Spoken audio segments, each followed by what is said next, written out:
राधे राधे दोस्तों, जय श्री कृष्णा। माँ कालरात्रि की कथा। नवरात्रि के 7वें दिन माँ दुर्गा के कालरात्रि रूप की पूजा का विधान है। आज आप सभी भक्त जन सच्चे मन से श्रद्धा और विश्वास के साथ माँ कालरात्रि की संपूर्ण व्रत कथा को सुनिए। माँ कालरात्रि की 4 भुजाएं हैं। ऊपर की दाहिनी भुजा से माँ भक्तों को वर प्रदान करती हैं। निचली दाईं भुजा से अभय देती हैं, जबकि बाईं भुजाओं में माँ खड़ग और कटीला मूसल धारण करती है। माँ कालरात्रि के केश खुले हुए हैं और गले में बिजली की माला शोभा पा रही है। क्रोध में माँ की नासिका से अग्नि की ज्वालाएं निकलती रहती है। माँ कालरात्रि गर्दभ यानी गधे की सवारी करती हैं।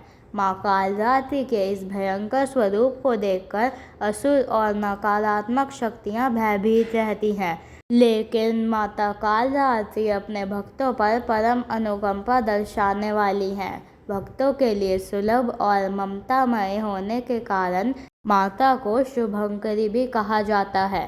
श्री दुर्गा सप्तशती में महिषासुर नाम के दैत्य के वध के समय माँ भद्रकाली की कथा का वर्णन मिलता है कि युद्ध के समय महाभयानक दैत्य समूह देवी को रणभूमि में आते देखकर उनके ऊपर ऐसे बाणों की वर्षा करने लगा मानो बादल मेरुगिरी के शिखर पर पानी की धार बरसा रहा हो। तब देवी ने अपने बाणों से उस बाण समूह को अनायास ही काटकर उसके घोड़े और सारथियों को भी मार डाला। साथ ही उसके धनुष और अत्यंत ऊंची ध्वजा को तुरंत काट गिराया। धनुष कट जाने पर उसके अंगों को अपने बाणों से बींध डाला और भद्रकाली ने शूल का प्रहार किया।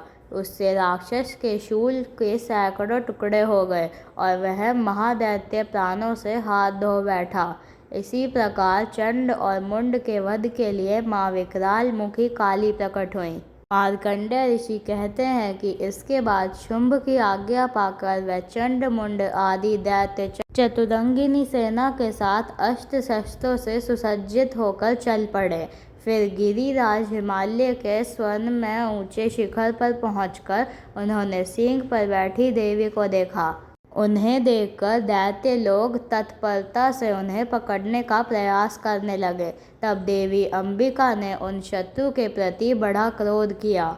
उस समय क्रोध के कारण उनका मुख काला पड़ गया, ललाट में भौहें टेढ़ी हो गई और वहीं से तुरंत विकराल मुखी काली प्रकट हुई, जो तलवार और परसा लिए हुई थी। वह विचित्र खड़वांग धारण किए और चीते के चर्म की साड़ी पहने नरमुंडों की माला से विभूषित थीं। उनके शरीर का मांस सूख गया था, केवल हड्डियों का ढांचा था, जिससे वह अत्यंत भयंकर जान पड़ती थी। उनका मुख बहुत विशाल था, जीभ लपलपाने के कारण वह और भी डरावनी लग रही थी। उनकी आंखें भीतर को धसी हुई और कुछ लाल थी। वह अपनी भयंकर गर्जना से संपूर्ण दिशाओं को गुजा रही थी। बड़े बड़े दैत्यों का वध करती हुई वह कालिका देवी बड़ी तेजी से दैत्यों की उस सेना पर टूट पड़ी और उन सबको खाने लगी। तीनों लोकों में राक्षस शुंभ, निशुंभ और रक्तबीज दैत्य ने हाहाकार मचा रखा था। सभी देवतागण चिंतित थे। सभी देवी देवता मिलकर भगवान शिव के पास गए और रक्षा की प्रार्थना की। तब महादेव ने माँ पार्वती से असुरों का संहार कर अपने भक्तों की रक्षा करने के लिए कहा। इसके बाद माता पार्वती ने दुर्गा जी का रूप धारण किया और शुंभ निशुंभ का वध कर दिया। अब देवी के सामने असली चुनौती राक्षस रक्तबीज ने पेश की। जैसे ही माँ दुर्गा रक्तबीज को मारती और उसके खून की बूंदें धरती पर गिरती, वैसे ही उसके ही जैसे लाखों रक्तबीज पैदा हो जाते, जिससे माता क्रोधित हो गई। उनका वंश श्यामल हो गया और इसी स्वरूप से माँ कालरात्रि का अकाट्य हुआ। दैत्य रक्तबीज एक ऐसा दानव था जिसे यह वरदान मिला हुआ था कि जब जब उसके रक्त की एक बूंद भी धरती पर गिरेगी, तब हर एक बूंद से एक नया रक्तबीज जन्म ले लेगा, जो कि रूप और शक्ति में उसी के समान होगा। ऐसे में माँ कालरात्रि ने रक्तबीज की गर्दन काटकर उसे खप्पर में रख लिया। ताकि रक्त की बूंदें नीचे ना गिरें और उसका सारा खून पी गईं। और इस प्रकार देवी ने रक्त बीज की एक भी रक्त की बूंद धरती पर नहीं गिरने दी। रक्त बीज दैत्य के रक्त से उत्पन्न हुए जितने भी रक्त बीज थे वह सब माँ की जीवा पर उत्पन्न होते गए और माँ उन सब को भक्षण करती गई।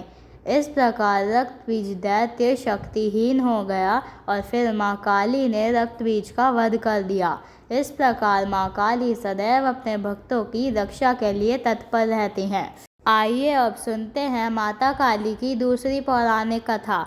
दूसरी कथा के अनुसार एक समय दारुक नामक एक पापी असुर ने ब्रह्मा जी की तपस्या करके उन्हें प्रसन्न कर लिया। ब्रह्मा जी से पाए वरदान के कारण दारुक अत्यंत बलशाली हो गया। वह देवताओं और ब्राह्मणों को परेशान करने लगा।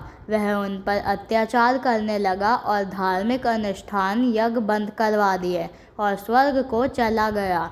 सभी देवता विचलित होकर ब्रह्मा जी और विष्णु जी के पास सहायता मांगने के लिए चले गए। ब्रह्मा जी ने बताया कि दारुक का नाश सिर्फ स्त्री के हाथ से ही हो सकता है। सभी बड़े बड़े देवता भी उससे युद्ध में हार चुके थे। अंत में अब निश्चित किया गया कि दारुक का वध भगवान शिव की पत्नी माता पार्वती करेंगी। भगवान शिव ने अपना तीसरा नेत्र खोलकर भयानक और प्रचंड महाकाली को जन्म दिया। उनका शरीर काले रंग का था। माता काली के माथे पर तीसरा नेत्र और चंद्र रेखा थी। उनके हाथों में त्रिशूल और कई प्रकार के अस्त्र थे। महाकाली के प्रचंड रूप को देखकर चारों तरफ अग्नि की भयानक लपटें उत्पन्न हो गईं। माँ काली के भयंकर वह विशाल रूप को देखकर देवता वह सिद्ध लोग भागने लगे। जिसके बाद माँ काली का दारुक और उसकी सेना के साथ भयंकर युद्ध हुआ। माँ काली ने सभी का वध कर दिया, लेकिन माँ काली का क्रोध शांत नहीं हुआ और माँ काली के इस क्रोध की ज्वाला से संसार भी जलने लगा। जिसके बाद भगवान शिव ने एक बालक रूप धारण किया और शमशान में लेटकर रोने लगे। छोटे बालक को रोता हुए देखकर महाकाली का क्रोध शांत हो गया। उनके हृदय में ममता भावना जागृत हो गई। उन्होंने शिवजी रूपी छोटे बालक को उठाया और दूध पिलाने लगी। इसलिए कहते हैं शिवाधात्री। इस प्रकार से शिवजी ने उनके क्रोध को पी लिया। इस प्रकार महाकाली का भयानक और प्रचंड क्रोध शांत हुआ। इसके बाद महाकाली मूर्छित हो गईं। उन्हें होश में लाने के लिए भगवान शिव ने तांडव नृत्य किया। होश में आने पर वह पुनः माता पार्वती के रूप में आ चुकी थीं। माता पार्वती भगवान शिव का नृत्य देखकर नृत्य करने लगीं, जिसके कारण उन्हें योगिनी के नाम से पुकारा जाता है। माँ दुर्गा का विकराल रूप है माँ काली। कहते हैं संपूर्ण सृष्टि में जिस रूप से अधिक भयावह कुछ भी नहीं है। माँ काली को हिंदू धर्म में वीरता और साहस का प्रतीक माना गया है। अंततः श्रद्धा भाव से माँ काली का हाथ पकड़कर रखिए। माँ काली आपके सभी कष्टों का संहार कर देंगी। अंत में आप सभी पर माँ काली का आशीर्वाद सदैव बना रहे। प्रेम से बोलिए जय माँ काली। धन्यवाद। अगर आपको यह वीडियो पसंद आई है तो इस वीडियो को लाइक करें, मेरे चैनल को सब्सक्राइब करें और कमेंट बॉक्स में जय माँ काली अवश्य लिखें। राधे राधे।